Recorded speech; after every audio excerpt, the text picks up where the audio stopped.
Hace un rato hablábamos con Celina respecto del fuera de campo o la puesta en escena en el terror, y yo decía un poco que parte del efecto del terror, desde la puesta en escena y no tanto de los efectos especiales, está vinculado un poco con el trabajo a veces del fuera de campo, es decir, lo que muestro y lo que no muestro, aquello que por no estar quizás tiene un poder mucho más interesante en el relato, en función del miedo, en función del no, el miedo en función de no entender, por eso el miedo, qué es lo que está ahí, que está amenazando.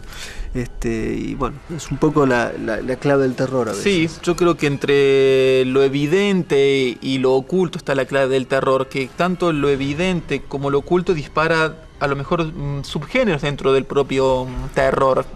Si uno piensa un poco en el género del cine de zombies, se precisa de lo evidente, del gore, de lo extremo, de la tripa saliendo, y a lo mejor mantener la cámara quieta unos minutos de más dentro de esa tripa saliendo o ese zombie comiendo. Eso es una esencia, por un lado, de lo evidente. Que funciona muy bien dentro de ese subgénero que es el cine zombies. También está lo oculto, por supuesto, que es la sombra. En este caso, yo siempre tomo como ejemplo una de las películas, de las mejores películas de género de terror, creo, y tal vez de las mejores de la historia del cine, que es La Mujer Pantera. Es una película de 1942 de Jacques Tourneur, dentro del cine clásico norteamericano. La Mujer Pantera es muy novedosa y moderna por muchos elementos, pero particularmente por una escena en donde la protagonista, hay todo un clima de que algo raro está pasando en la película con respecto a una pantera que se ha escapado del zoológico, una misteriosa mujer que vino de un país de Europa del Este lejano, supuestamente. Y esta mujer se tira a una piscina y Tourneur, como un maestro que fue dentro del género de terror, elige siempre el camino del no mostrar, del ocultar al espectador y dejar que el espectador sea, con su propia sombra, quien complete la escena. En ese completar la escena, esta mujer está en la pileta y lo único que se ve es el reflejo del agua en las paredes y la mujer mirando para todos lados. Es una de las, en lo personal, las escenas más terroríficas de la historia del cine. Nunca jamás vi nada. Escuché algo, a lo mejor un ruidito, que ni siquiera es el ruidito que ahora es típico en las películas de terror adolescente, el chan chan. Sí, claro, esa cosa que de golpe me asusto porque sonoramente algo me hace ruido, no porque me dé ruido lo que me asuste lo que esté viendo. Que de hecho ya la codificación del sonido del terror en el cine contemporáneo ya no funciona como temor. Tal cual. Y este es el tema, ¿no? Cuando uno no puede codificar lo que ve, teme. Exactamente. Vamos a ver la escena. Veamos la escena de la Mujer Pantera.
I'm here to get in school.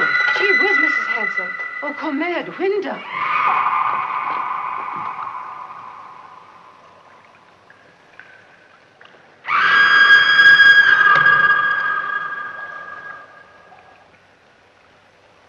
What is the matter, Alice?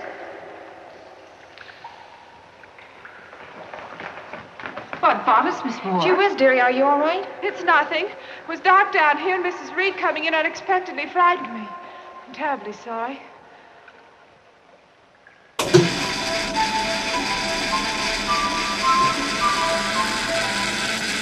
A lo mejor el ejemplo fue evidente o claro, eso no lo sé, cada uno a lo mejor no estamos habituados tal vez a ver este cine clásico, estas formas. En lo personal es algo que desde la puesta en escena cinematográfica, que es lo que se preguntaba Celina en el bloque anterior, me parece todo un ejemplo. Pero también veamos la otra cara con este informe que también nos va a leer Celina sobre lo que es el cine de zombies, la evidencia, el gore, lo extremo, que también, ¿por qué no?, tiene una mirada política total. El mostrar a veces también pone en evidencia una mirada política sobre el mundo.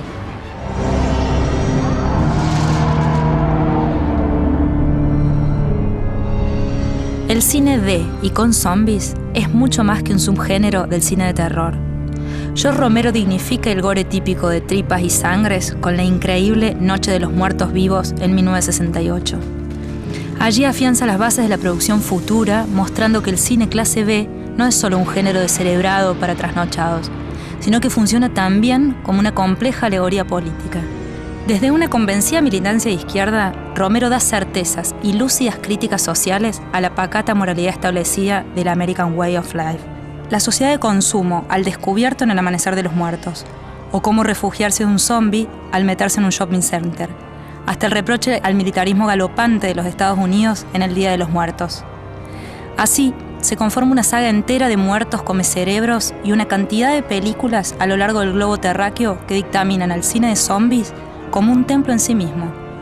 Desde fieles versiones a las remakes de Romero con El Amanecer de los Muertos de Zack Snyder, uno de los mejores films de terror de los últimos tiempos, hasta anomalías como las Zombies Videogame de la saga de Resident Evil o el apocalipsis en clave de mutación genética de las Exterminio de Danny Boyle, de las puristas del género como el italiano Lucio Fulci, hasta las parodias como las recientes Zombieland o Shaun of Dead, divertidísimo film inglés conocido también como Muertos de Risa.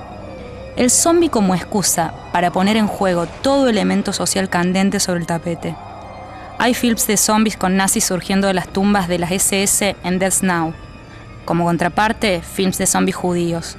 Incluso ovejas zombies en una apacible granja australiana, Muerte en la Granja, cuando los dóciles animalitos no reaccionan de todo bien a los experimentos genéticos y se transforman en temibles asesinas dispuestas a comer a todo hombre que se les cruce delante.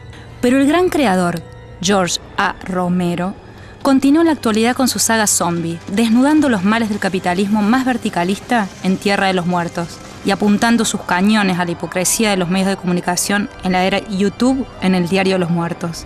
Mientras las desigualdades sociales existan, sus muertos vivos seguirán saboreando intestinos humanos.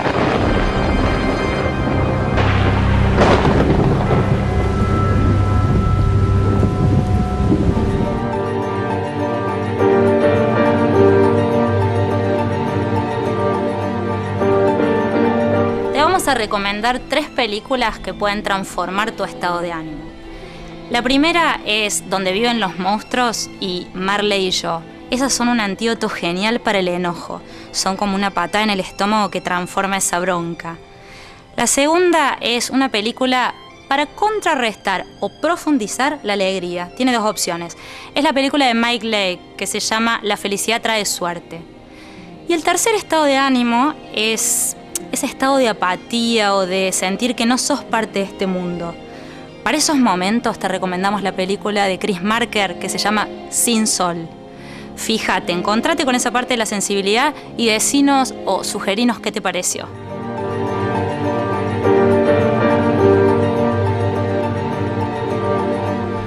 En el cine norteamericano clásico apareció un director fundamental, Frank Capra, uno de los nombres importantes de ese periodo de la historia del cine.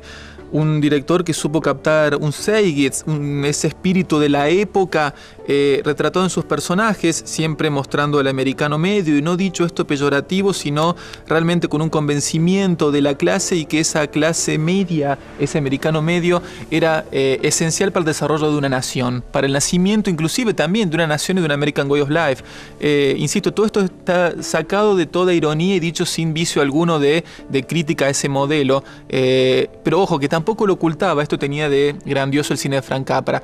Era un hombre donde sus personajes, su americano medio, siempre estaban en lucha contra los poderosos o contra una institución bancaria, contra una corporación, contra el mismo poder político en Caballeros sin Espada, una de sus mejores películas. Creo que un país en crisis, en este momento los Estados Unidos lo está evidentemente, con unas altas tasas de desempleo. ¿Por qué no necesitan también de sus artistas que sean capaces de ser un poco antena de lo que está pasando en su tiempo y poder retratarlo?